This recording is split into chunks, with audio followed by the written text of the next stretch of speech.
Pour mettre en place un dialogue structuré jeunesse en Bretagne, l'enjeu principal est de mettre tous les acteurs de jeunesse autour de la table. Mais qui sont les acteurs de jeunesse aujourd'hui? Je suis éducatrice de rue à la prévention spécialisée. Animatrice dans un accueil communal. Je suis conseiller en insertion pro en mission locale. Monitrice éducatrice dans un centre social. Animatrice en résidence jeunes travailleurs. Je suis éducatrice spécialisée dans un PAEJ.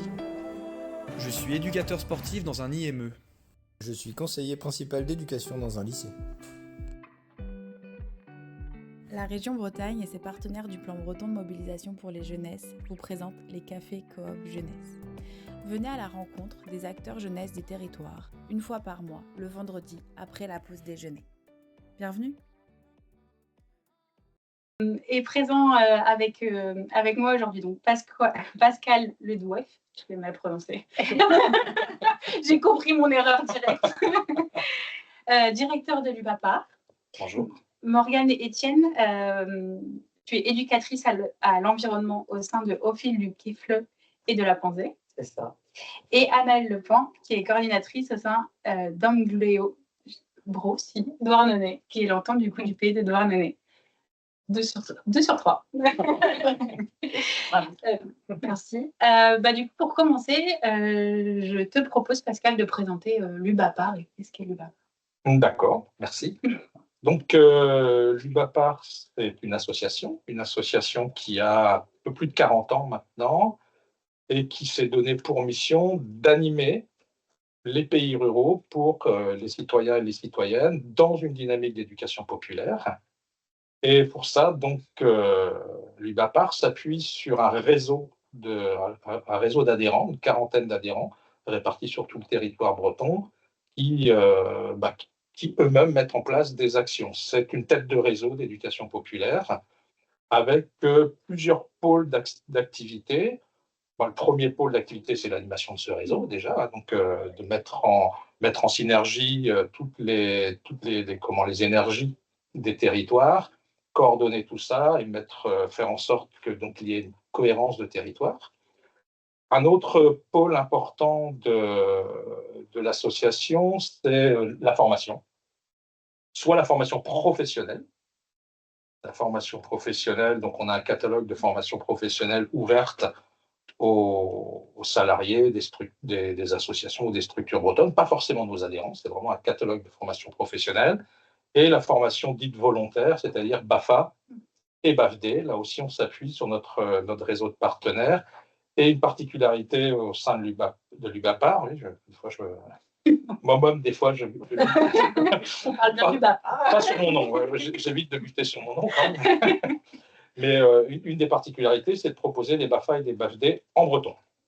Et ça, voilà, on est les seuls en Bretagne à proposer un BAFA, un BAFD, non pas qui apprennent le breton, mais dont le breton est la langue de la formation. Ça, pour nous, c'est important. Un autre pôle sur lequel on est très investi, je dirais, c'est toute la partie éducation à l'environnement. Éducation à l'environnement, notamment sur le développement de l'éducation dehors. Pour l'UBAPAR, comme d'autres structures d'éducation à l'environnement en Bretagne, considère qu'on ne peut pas faire d'éducation à l'environnement efficacement sans aller directement au contact avec le vivant, avec le réel, avec la nature, dans l'immersion. L'UBAPAR a participé il y a quelques années à l'édition du plan Éduquer à et dans la nature en Bretagne, qui est aujourd'hui un peu un petit catalogue d'actions pour développer l'éducation à la nature en Bretagne. Et mes collègues vont l'envoyer dans le chat. Voilà.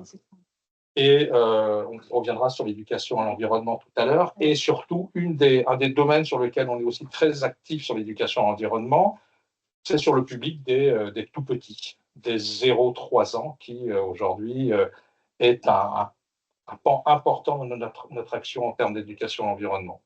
Avec la construction d'une mallette. Voilà. On va en parler de ce qui est présent juste devant nous. Une malle à outils pédagogique pour les 0 à 3 ans. C'est ça. On en reparlera aussi un petit peu avec eux. Oui.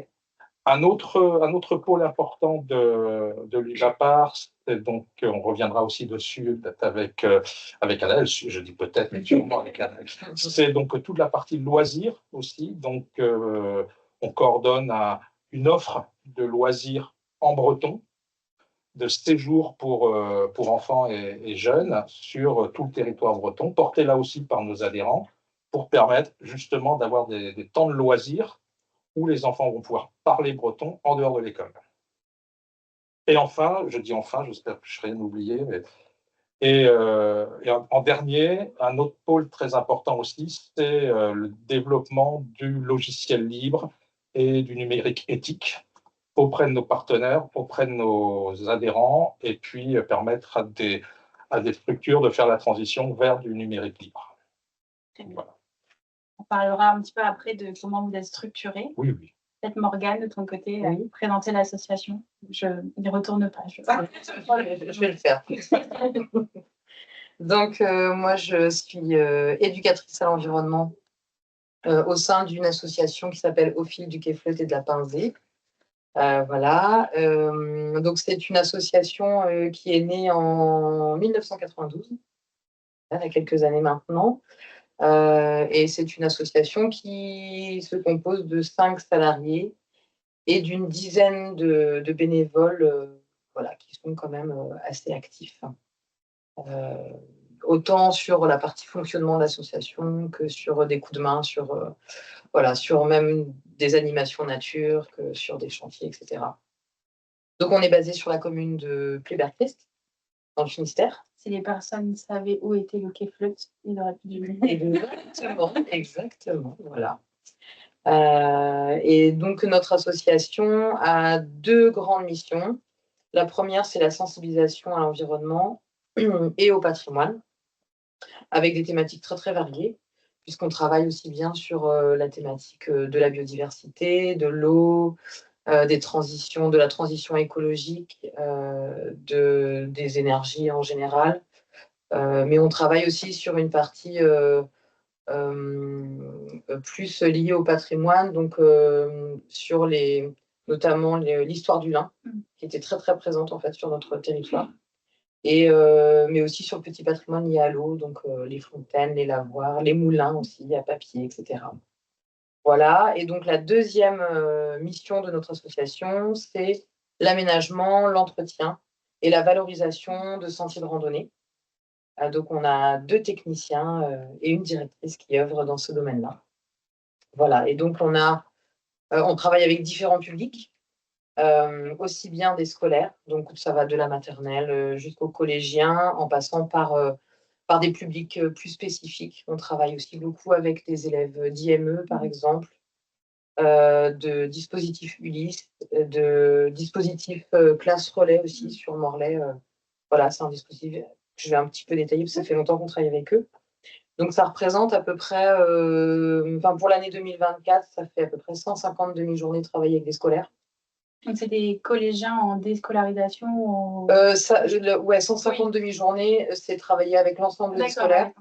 Et en effet, sur la partie travail avec des publics spécifiques, on travaille depuis plusieurs années avec le dispositif classe relais, qui est sur Morlaix. En effet, ce sont des collégiens qui sont totalement ou en partie déscolarisés.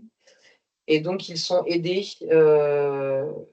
par une enseignante et une éducatrice à essayer de remettre un pied dans le collège, voilà, petit à petit. Et donc, pour ça, elle les aide aussi bien sur des temps très scolaires, sur des matières scolaires, mais aussi sur des projets tout au long de l'année. Donc, elle les accompagne sur des projets surf, par exemple, sur des projets vidéo-théâtre. Et moi, mon rôle depuis plusieurs années, c'est de les accompagner sur des projets plutôt d'aménagement et notamment de réemploi. Donc, on a fait beaucoup de projets autour de la réutilisation de palettes, donc avec la manipulation d'outils, etc. Tout ça pour leur montrer aussi qu'on peut apprendre de manière différente. Et donc, voilà, on a construit pour l'école primaire d'à côté une année des jardinières verticales en palettes. Une autre année, on a construit des rails pour les vélos de l'école. Et cette année, on a construit avec eux et en partenariat avec la ressourcerie locale, les Chiffonniers de la Joie, on a construit un tableau végétalisé avec de la mousse qu'on a mis dans le garage à vélo. Donc voilà, donc il y a une cohérence d'année en année et ça plaît bien en fait aux jeunes, ils s'impliquent vraiment beaucoup dans ce projet-là. Donc voilà, ça c'est un des publics avec lequel on travaille et qui fait partie du public plutôt scolaire. Et on accompagne également aussi des projets dans les écoles, donc sur plus long terme. Donc par exemple, on est référent aire éducative, donc on accompagne des écoles primaires comme des collèges sur des aires terrestres éducatives ou des aires marines éducatives. Et puis, on accompagne aussi, par exemple, des projets de végétalisation de cours d'école. Donc, des aménagements de coins nature, de la sensibilisation des élèves dans le but de leur faire comprendre pourquoi est-ce qu'aujourd'hui, on essaye de revégétaliser un petit peu les cours d'école. Voilà. On travaille également avec le grand public puisqu'on propose sur les petites vacances et les grandes vacances des sorties nature ou des ateliers. On participe à des manifestations aussi pour faire connaître soit notre association, mais aussi pour essayer de sensibiliser évidemment à l'environnement. Voilà. Et on travaille aussi également avec les tout petits depuis plusieurs années.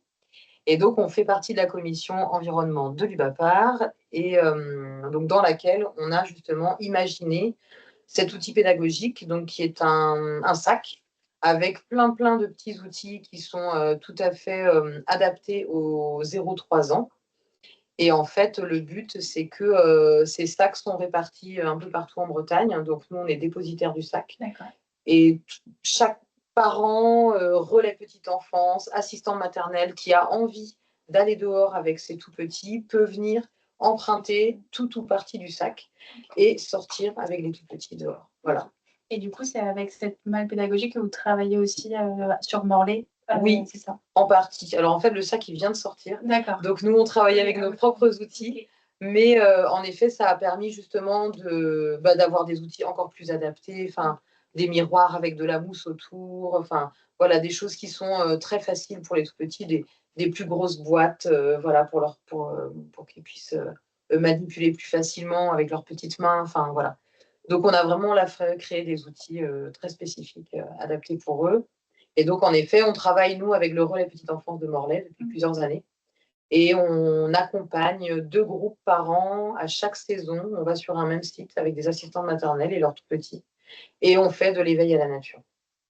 Voilà, donc ça, c'est les 0-3 ans.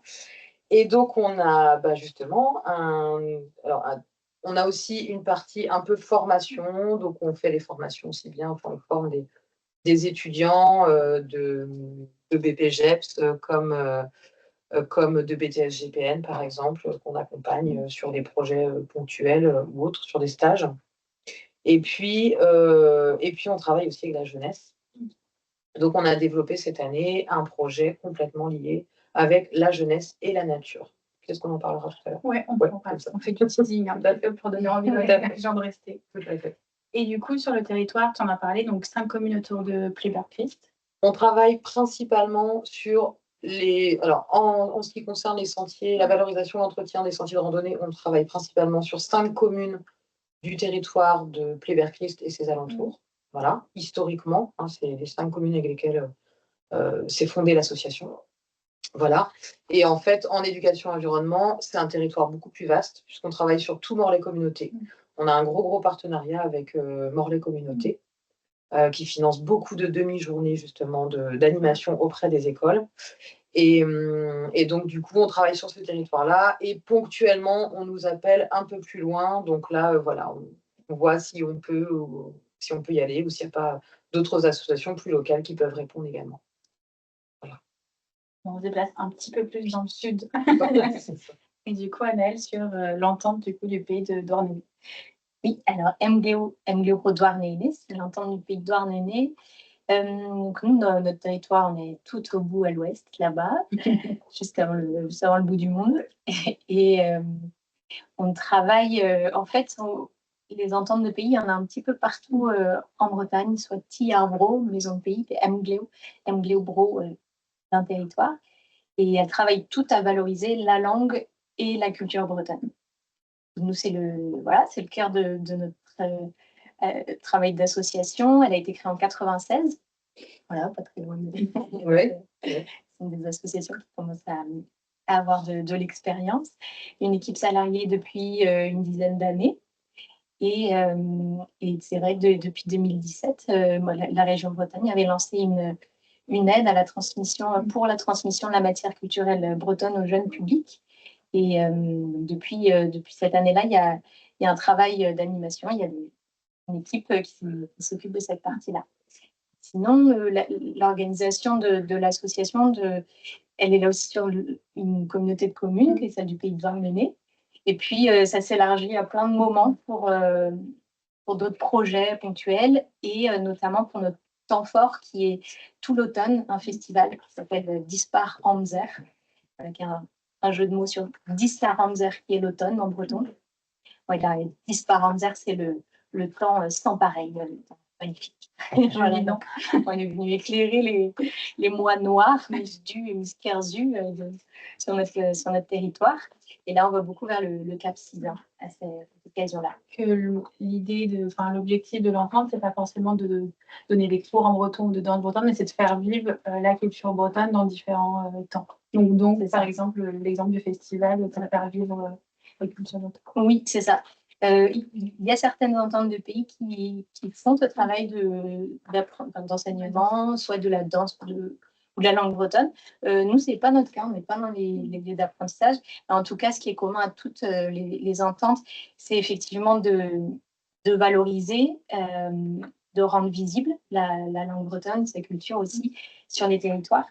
Et vraiment de créer des espaces de vie dans cette langue. Et là-dessus, avec les jeunes, donc nous, on a deux axes sur la politique, sur notre volet jeunesse. Il est à la fois de transmettre donc la matière culturelle, peut-être plus culture, aux enfants, aux jeunes qui ne sont pas bretonnants. Et dans ces cas-là, plutôt des ateliers, soit en accueil de loisirs, parfois en école, autour de la danse, du conte, de comprendre vraiment cette culture.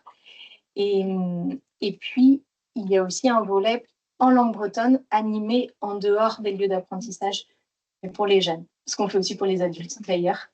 Mais voilà, pour les jeunes notamment, ça peut être Pen Sardine l'Académie. Tu m'as convaincue la dernière fois qu'on a échangé. Ça m'a parlé tout de suite.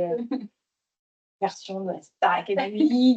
Il existe aussi la Craze Braze Academy, qui est une école là, vraiment très poussée de musique autour de la musique bretonne. Donc sans Bretagne. Mais la Pen Sardine Academy, chez nous, les petits Pen Sardines, on leur propose en langue bretonne d'inviter des artistes, d'avoir des temps d'atelier avec eux. Ça peut être un atelier slam, un atelier cirque, n'importe quel change tout le temps de thématique, mais en tout cas d'avoir des artistes. Cette année, c'était la gravure. Oui, cette année, on était passé à une activité manuelle, gravure. Voilà. Et il y a aussi l'organisation des séjours, mais pareil. Je reviens, mais il faut évidemment pour vivre une belle aventure en dehors de l'école en breton, les séjours.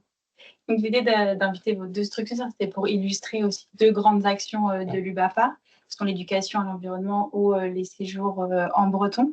C'est avant de revenir du coup sur les deux projets qu'on a, pour l'instant, on a vendus la prochaine fois.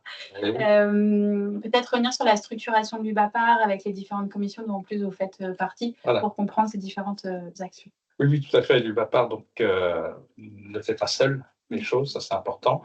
L'UBAPAR, c'est 7 salariés, mais c'est aussi 40 structures adhérentes. Et pour que l'on puisse créer vraiment tout ce qui a été illustré là, eh bien, on s'appuie sur des commissions qui regroupent nos adhérents qui travaillent dans les domaines de ces commissions-là. Elles sont animées par des salariés de l'UBAPAR directement, mais c'est des commissions. Morgane a parlé de la commission environnement. C'est aussi un endroit de réflexion, de production, de réflexion, de prospection. Qu'est-ce qu'on a envie de proposer? C'est aussi non seulement être au cœur de ce qui fait des enjeux aujourd'hui, mais c'est aussi d'être proactif, c'est d'être dans la capacité de proposer des choses.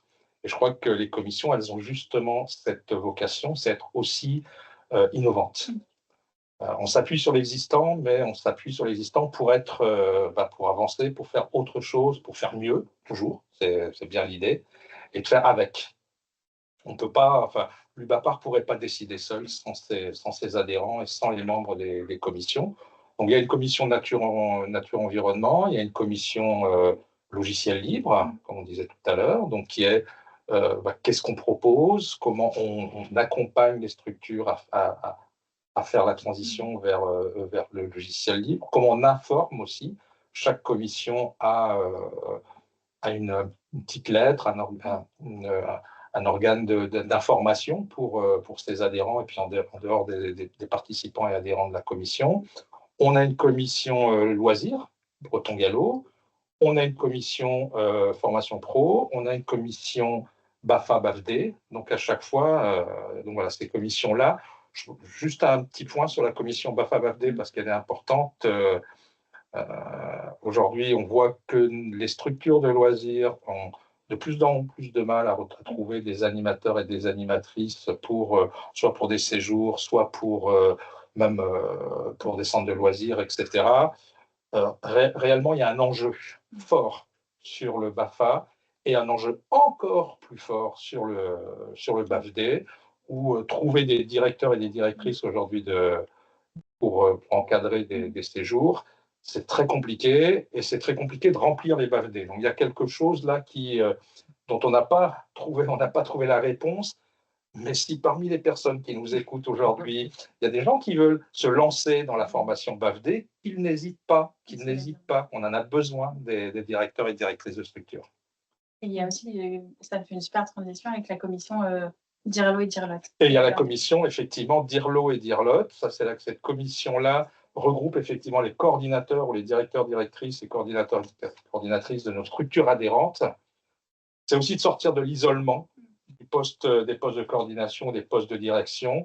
C'est pouvoir trouver des moyens de faire un peu d'analyse de situation professionnelle. Ce n'est pas toujours simple d'être directeur, directrice de structure. On a des problématiques sur lesquelles on a envie de se pencher, mais on n'a pas forcément la possibilité de se pencher seul. Donc, l'UBAPAR, dans cette commission-là, a pour mission d'aider, d'outiller, de répondre collectivement, pas l'UBAPAR en tant que tel, mais répondre collectivement à des problématiques que des directeurs, des directrices, rencontrent sur leur structure. Ça peut être du RH, ça peut être de la gestion du temps de travail, ça peut être la relation au travail aujourd'hui pour les générations qui arrivent. On voit des problématiques qui font que les générations nouvelles n'ont pas les mêmes relations au travail que les générations précédentes. Et il faut, ça se travaille, ça se découvre pas. Donc tout ça aussi, c'est important. C'est aussi les accompagner pour voir quelles sont les pistes de recherche de financement aujourd'hui. On reviendra tout à l'heure sur ce qui n'est pas rose dans le monde associatif. Voilà. Et puis on a une autre commission sur laquelle aussi on est assez actif, c'est sur la partie classe de nature et séjour de nature. Après le confinement, on s'est rendu compte qu'effectivement, les centres de classe de découverte, notamment en milieu rural, avaient énormément de mal à survivre. Donc, on a ensemble créé un collectif qui permet justement de se défendre, de mettre en cohérence ce que l'on propose. C'est de réunir aussi des directeurs et des directrices de ces centres de classes de découverte en milieu rural, en intérieur, parce que la Bretagne, elle est surtout connue pour ses classes de mer, mais il existe aussi des centres de classes de découverte en intérieur. Et puis, pour défendre le fait qu'il fallait aider les classes à partir, à sortir, à aller dans ces centres de classes de découverte sur des temps longs, 4, 5 jours, en hébergement, en internat, vivre la nature directement sur le territoire, quoi. Et ce collectif classe de nature, il fonctionne aussi. Dans ce cas-là. Et pour les commissions, donc on a donné l'exemple de la malle pédagogique. Force du groupe a permis de la présenter, de la créer. Et donc c'est pareil aussi pour la commission loisirs en breton. Du coup, vous avez un site partagé pour présenter l'ensemble des des séjours qui sont organisés. C'est dans le cadre de cette commission qu'est porté le site, si j'ai bien Tout à fait. C'est le site Vacances. Voilà, et Voilà. qui va être transmis, je pense, normalement. C'est bon, j'ai eu un pouce de l'autre côté qui me disait que c'était bon. À la régie Fantiana. Alors, ok, l'équipe. Bon, on commence à avoir un peu chaud dans la salle, mais l'équipe est présente. Et donc, du coup, on en a parlé des projets à présenter. On commence peut-être par toi, Anaëlle, pour avancer. Allez. Alors, du coup, l'idée, c'est de pouvoir vous diffuser une vidéo pour illustrer les propos que va présenter après Anaëlle. Moi, les vrais voir GoPro M10 là.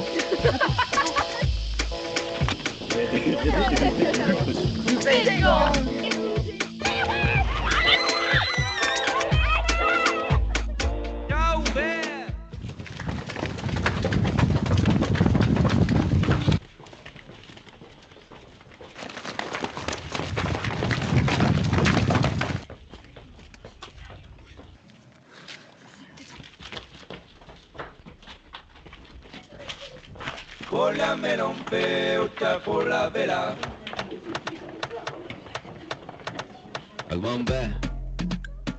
Nemad. Uriu evit grit un blog. Evit Kinig en dud. Setu me et Nora. Ame aussi Denis. Abremania de cabor l'air evit un emcusat. Evit un vaga à mort. Allez, maman dit on devrait un vlog pipi gâche.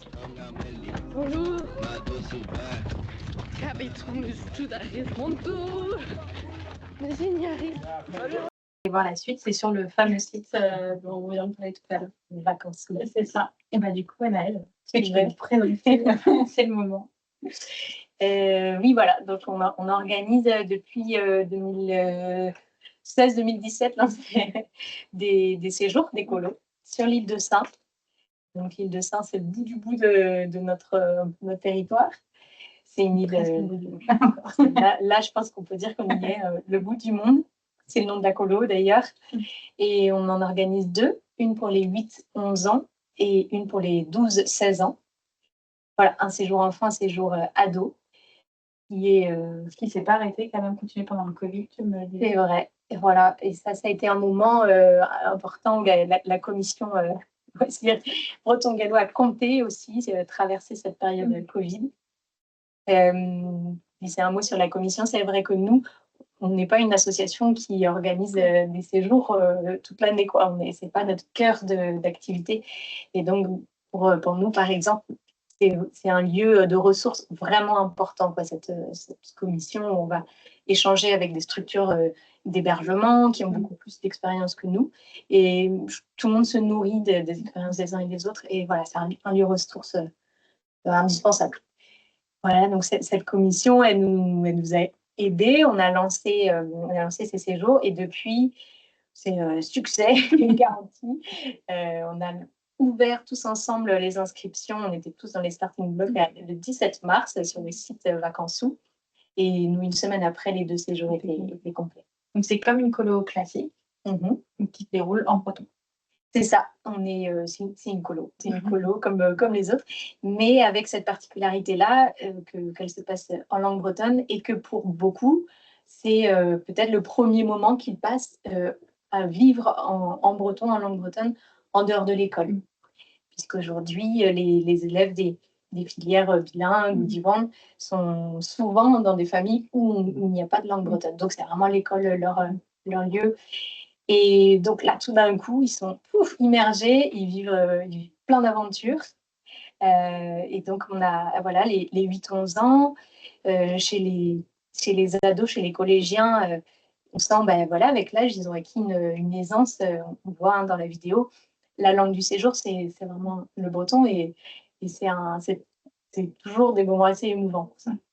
Et par contre, tu me disais dans les échanges que ce n'est pas la thématique du séjour, le breton. Tu peux en dire un petit peu plus. C'est plutôt le fait d'être sur une île, en fait, qui est au cœur du séjour. Voilà. On fait quelques activités kayak. On est accueillis par le centre nautique de l'île. C'est là qu'on peut camper. L'île de Saint, c'est quand même très particulier. C'est un caillou sur l'eau qui culmine à 10 mètres au-dessus de... Le bout du monde, c'est un caillou. Le bout du monde est un caillou. Le point final. C'est un endroit où il y a des enjeux environnementaux forts, puisque à 10 mètres au-dessus du niveau de la mer, on imagine que dans les prochaines années, ça va poser des questions. Et puis, dans les thématiques qu'on aborde, il y a aussi être insulaire, vivre, c'est-à-dire vraiment, on est accueilli par les Sénans, on est sur leur territoire. Et donc, qu'est-ce que c'est que vivre sur ce caillou-là toute l'année? Donc, il y a cet enjeu de rencontrer les gens, de comprendre, eux vivent vraiment avec la nature toute l'année. Et donc, pendant cette semaine-là, on le voit aussi sur les vidéos, ils sont complètement en vie nature, on campe, ils passent quelques heures sous les tentes et puis ça termine et c'est une semaine où on vit presque 24 sur 24 en extérieur, même dans les tentes, le bruit de la mer. Voilà. Donc il y a plein d'enjeux environnementaux, voilà, de vivre sur un territoire aussi tout au bout et puis la langue bretonne qui est là et qui est aussi un enjeu dans la rencontre avec les habitants. On essaie de les faire se mettre en relation avec les brittophones, les vieux, les anciens. Là, sur l'île, c'est plutôt les anciens qui parlent encore breton. Et donc, ça se rencontrer. Intergénérationnel. Et tu m'indiquais aussi que les téléphones ne sont pas autorisés pendant la colo. Donc, c'est vraiment la colo insulaire. Eh ben oui, complètement. Bon, jusque-là, le réseau était aussi... La question était vite réglée. Juste pour prendre des photos, peut-être. Mais c'est ce qu'on dit également aux parents. C'est pour les parents, le départ pour la colo, c'est prendre le bateau et savoir qu'on, de toute façon, ne capte pas vraiment sur lui. C'est urgencé la mairie. Et puis, en fait, c'est un élément qui, pour moi, est anecdotique. C'est-à-dire qu'on l'écrit à un endroit de l'inscription, dans les renseignements, dans le trousseau. Ouais. Les portables sont pas autorisés sur la colo. Et en fait, les ados vivent ça très, très bien et au contraire. Ils ne sont pas demandeurs d'utiliser leur portable. Ils rencontrent des copains beaucoup. Ils viennent parfois avec un ou deux amis. Parfois, ils se donnent rendez-vous à la colo pour ceux qui ont quitté déjà le même collège ou autre. Donc, c'est un lieu où ça peut être de rendez-vous, mais beaucoup de rencontres. Et ils vivent ça à 100%. Sans problème. Ils changent les numéros à la fin. Oui, sur les bras. Pas qu'il fasse trop chaud, sinon ça s'efface. Et dans les activités, tu m'indiquais aussi que l'idée, c'était de pouvoir retravailler sur la question de la gestion des ressources. Enfin, il y a aussi ces propositions d'animation au cours du séjour. Oui, c'est ça. On a très peu d'activités prévues. C'est-à-dire, on a 2 activités kayak, une activité tir à l'arc. Et en fait, le reste se co-construit entre les équipes et les enfants ados. Et oui, bien sûr, la gestion des ressources, c'est une île où il n'y a pas d'eau, où il n'y a pas de production d'électricité, même s'il y a une demande de production d'électricité. Voilà. Il y a beaucoup d'enjeux autour de ça aussi. Et pour information, et puis avant de passer au projet sur l'éducation à l'environnement, toi, tu réalises ton BAFD avec l'UBAPAR en breton. C'est vrai qu'il y a eu et il y a encore un gros manque dans les équipes formées en langue bretonne.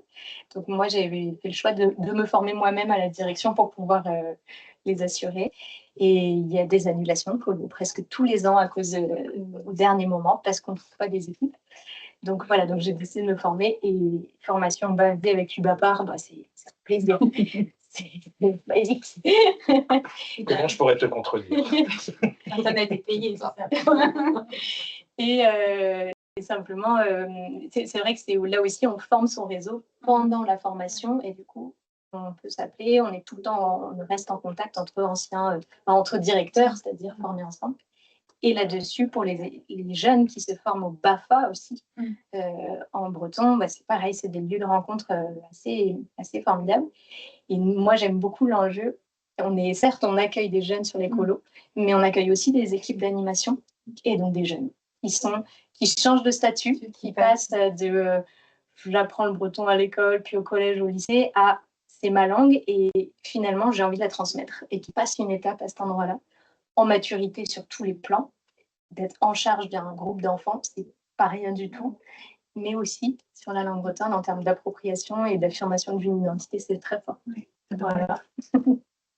Alors, du coup, moyen. L'idée, c'est que tu puisses nous présenter un projet, notamment qui a été fait cette année, qui n'est pas vraiment terminé, parce qu'il y a sans doute un ballon, mais ça, on en reparlera, pour illustrer concrètement ce qui peut être fait en éducation à l'environnement. Et normalement, en même temps qu'on va discuter, des photos vont être projetées pour que tout le monde puisse s'imaginer ce qui est fait du côté du Keflut. Exactement. En éducation environnement, ce sont des photos sur l'éducation environnement, un peu sur la partie valorisation des sentiers, et puis sur les projets aussi qui ont été faits cette année, les quelques photos de la fin, je ne sais pas si vont être mises à la fin. Mais... donc oui, en effet, cette année, l'année dernière, on a été contacté justement par une des salariées de l'UBAPAR qui a répondu à un appel à projet de la SDJES concernant justement les jeunes et la nature. Et nous a demandé si on pouvait, si on avait des partenaires qui souhaiteraient démarrer un projet jeunes et nature, voilà, pour l'année du coup 2024-2025. Et donc, on a été un petit peu faire appel à nos réseaux sur le territoire, voilà, des réseaux plutôt jeunesse. Donc, on a eu deux communes en fait qui ont répondu favorablement. La première, c'est Plougonvin, qui avait déjà des jeunes en fait qui se regroupaient en CMJ, en conseil municipal de jeunes, et qui travaillaient depuis plusieurs années sur des thématiques différentes, en fait, pas forcément liées à l'environnement, mais il y avait quand même une petite sensibilité, puisque l'année dernière, ils ont voulu que la mairie leur octroie un terrain pour pouvoir y planter un verger. Donc, ils avaient déjà fait ça sur ce terrain-là. Et donc là, après avoir voilà, fait quelques réunions avec eux, échangé un petit peu sur un projet justement lié à la nature, ils ont souhaité continuer de travailler sur ce terrain-là et créer ensemble une spirale aromatique. Donc, c'est une construction en pierre sèche qui est en forme de spirale. Voilà, et dans laquelle en fait on va venir planter différentes aromatiques en fonction de la hauteur de la spirale. Voilà, et donc ils souhaitent vraiment qu'à travers cette réalisation, mais aussi le verger, mais aussi une table de pique-nique, enfin voilà, ils essayent d'aménager ce site pour que ça devienne un lieu de lien social en fait. Ouais, vraiment. Donc ils accueillent déjà d'autres structures sur le site, en tout cas ils souhaitent l'ouvrir. Et c'est vraiment une volonté de ces jeunes en fait de pouvoir accueillir tout type de public sur le site. Donc c'est très très chouette. Ils étaient très impliqués, très motivés. Et je pense que si voilà, si on arrive justement à prolonger le projet, voilà, ils seront encore demandeurs et on va pouvoir créer d'autres choses sur ce terrain-là. Et le deuxième projet, du coup, c'est sur une autre commune du territoire. Oui, tout à fait. Donc la deuxième commune qui a répondu favorablement, c'est celle de Plounéon-Méné. Et donc, c'est l'espace jeune, l'animatrice de l'espace jeune que je connaissais déjà et que j'avais déjà contacté sur d'autres choses, qui a voulu, en effet, proposer aux jeunes qui fréquentent déjà l'espace jeune. Alors, c'était plutôt orienté 14-17 ans, mais on a eu aussi un peu des plus jeunes. On a eu jusqu'à 17 ans, mais on a eu des plus jeunes. Donc, c'était vraiment voilà, une tranche d'âge très ouverte. Et donc, on leur a proposé de réfléchir à quel type de projet, sur quelle thématique ils souhaiteraient travailler sur leur commune. Donc là, on partait de zéro, alors qu'à Plougonvin, ils avaient déjà un terrain, ils avaient déjà commencé à faire des choses. Et les élus, d'ailleurs, sur les deux projets, les élus ont été vraiment très, très suiveurs et très aidants. Voilà. Et donc là, c'est un élu qui nous a proposé différentes choses. Voilà, il a préparé un petit texte avec illustration et il leur a proposé différentes choses sur la commune, des sites naturels, des entretiens de lavoirs, de fontaines et des entretiens de sentiers de randonnée. Et les jeunes ont souhaité partir sur justement l'entretien, la réouverture d'un sentier de randonnée, pardon, qui autrefois était très emprunté par justement les jeunes, les adolescents, et qui ce sentier en fait menait jusqu'à la rivière, et il y avait une partie de cette rivière qui était un peu contenue dans un espace, et donc c'était voilà, c'était Ploune-Plage, c'était la plage de Plounégour, qui est quand même dans les Monts d'Arrée, j'ai pas précisé, mais c'est dans les Monts d'Arrée, et donc voilà, les jeunes ont souhaité orienter leur projet sur cette réouverture. Donc on a commencé à réouvrir le chemin. On a travaillé pour ça avec une autre association de la commune qui s'appelle Ploune Patrimoine. Ils sont venus donner un coup de main avec des débroussailleuses, des tronçonneuses pour faire vraiment la partie plus technique de la réouverture. Et donc voilà, on a passé une journée formidable. Quelques jeunes ont terminé tout habillés dans la rivière. Voilà, c'était vraiment très très chouette, de très très beaux souvenirs. Et c'est pareil, donc je pense que si on peut leur proposer de continuer, ils vont être très très partants.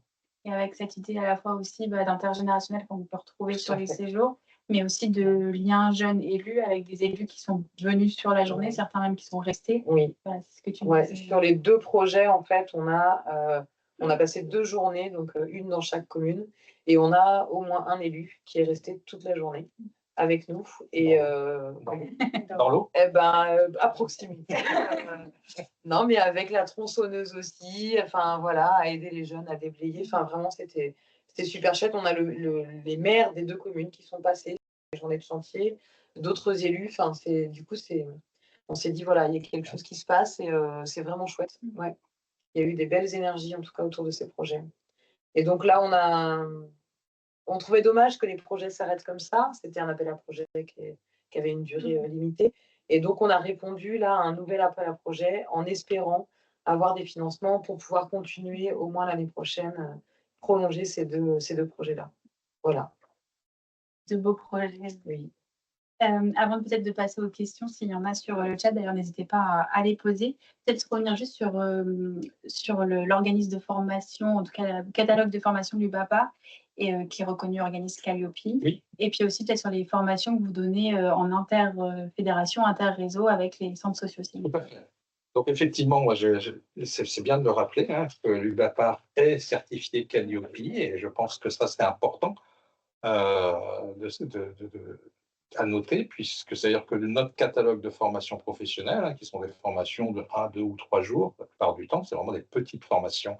On ne fait pas de la formation longue, hein, on est sur de la formation professionnelle continue, qui regroupe, où on va trouver des formations dans le cadre de l'éducation à l'environnement, dans le cadre du numérique, dans le cadre, j'en oublie, voilà, mais parce qu'en fait, on est en train de travailler sur le catalogue 2026, qu'on peut retrouver sur le site de l'UBAPA. qui va arriver bientôt sur le site de l'UBAPA. Enfin, le 25 est sur le site de l'UBAPA, et puis là, on travaille sur la programmation 2026.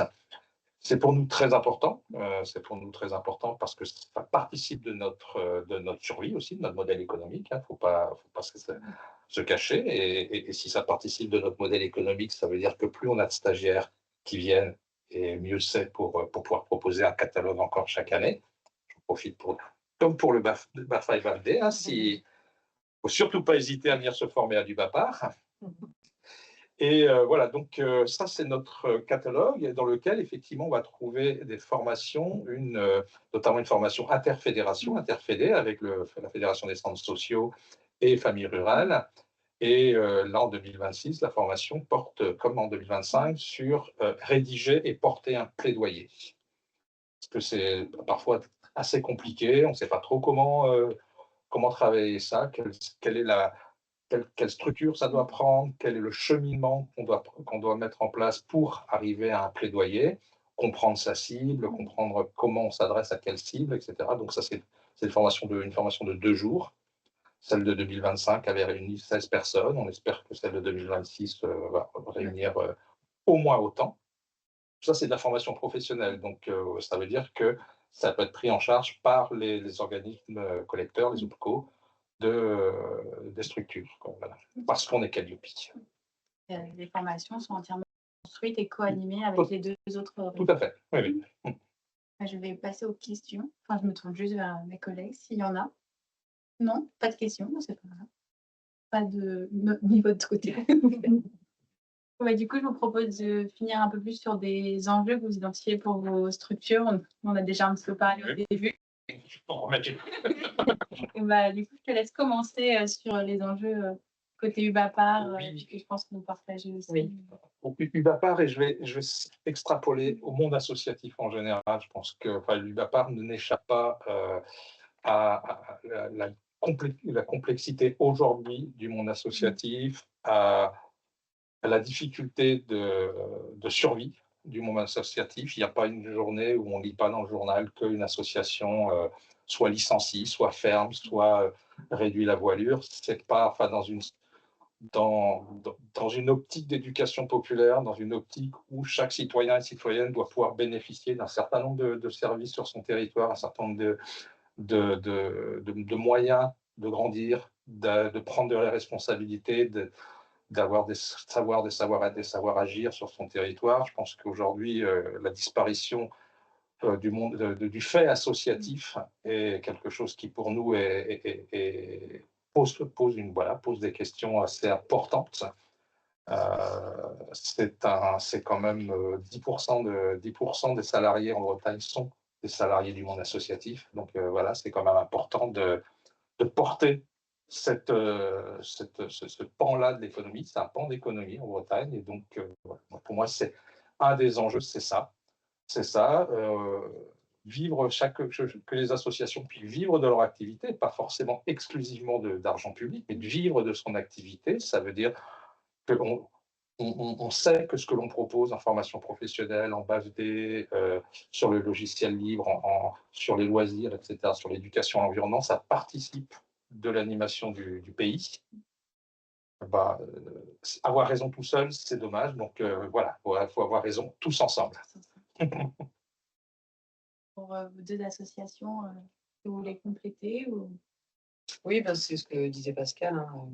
L'enjeu majeur, c'est le financement, puisqu'on a des diminutions de subventions sur l'éducation environnement. Voilà, d'année en année, on se pose des questions, on se demande un peu si on va pouvoir continuer à faire vivre notre association, tout simplement. Hein. Et puis en plus, on a de plus en plus de développement de financement au travers d'appels à projets, donc qui sont non pérennes, et voilà, et qui demandent un renouvellement d'année en année, enfin voilà, de répondre à des appels à projets. Donc c'est pas facile de monter des projets sur des temps si courts que ça. Voilà. Quand on ne fait pas sur du sable, Ouais, quand c'est pas stable, c'est compliqué de construire. Exactement.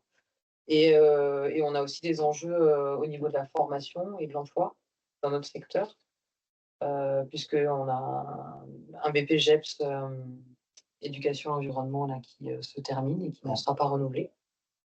Donc voilà, on se pose beaucoup de questions et en plus de ça, on a déjà du mal à recruter des animateurs nature ou des éducateurs à l'environnement, on peut dire les deux.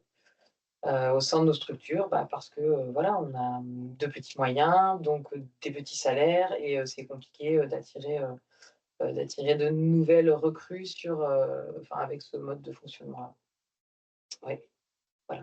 Tu parlais aussi d'un qui est lié, mais d'un enjeu plus global de ce que vous pouvez voir sur le terrain aussi, de rapport des enfants avec la nature et l'environnement, l'importance de l'éducation à l'environnement. Tout à fait, ouais, c'est ce qu'on se pense. Moi, ça fait plus de 20 ans que je suis éducatrice à l'environnement, et en effet, il y a quand même un changement de comportement chez les enfants de manière très, très générale. Et on sent bien qu'il y a un manque, on parle du syndrome de manque de nature, et il est vraiment réel, en fait. Il y a vraiment des enfants qui, on voit bien, n'ont plus l'habitude de sortir et qui ont besoin de se retrouver dans la nature pour réapprendre justement les savoir-faire, les savoir-vivre, le collectif aussi dans la nature. Ça se passe toujours beaucoup mieux quand on met les enfants dehors que quand ils sont enfermés dans une salle ou dans une cour d'école. Donc il y a beaucoup d'enjeux par rapport à ça. Merci. Anne-Marie, est-ce que pour l'entente du Pays de Douarnenez, tu souhaites compléter Je rejoins. Pas dans la partie la plus rose, on l'avait dit. Évidemment, avec un petit...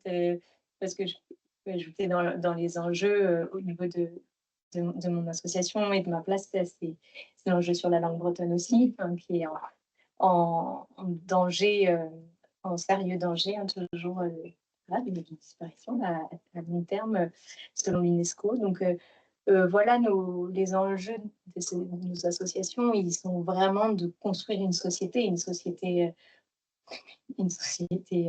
durable, de paix, une société où on sait faire du commun, du collectif. Et ça, c'est tout ce qu'on apprend au public, aux enfants, et ce que je vois, la liberté et la joie de ces enfants sur l'île de Sein, qui est en pleine nature, qui ont une capacité à vivre en collectif sans vraiment sans difficulté. Ça donne beaucoup d'espoir pour une belle société à venir. Et il ne faut pas lâcher ça, quoi. Ça vous va, c'est les mots de la fin. Ils étaient très bien. Du coup, on va pouvoir conclure. Parce que nous, là, on tient le coup, mais il va falloir qu'on aille boire un verre d'eau. Merci à tous et toutes d'avoir participé. La rediffusion sera bientôt sur la chaîne YouTube. On a un dernier Café Coop pour l'année scolaire avec la consultation jeunes consommateurs qui se déroulera le 4 juillet. Donc, n'hésitez pas à vous inscrire également. Et pareil, tout sera sur la chaîne YouTube du Plan. Une nouvelle fois, merci. Merci à vous d'avoir participé, d'être venu. C'était un plaisir. Et puis, bonne fin de journée à tous.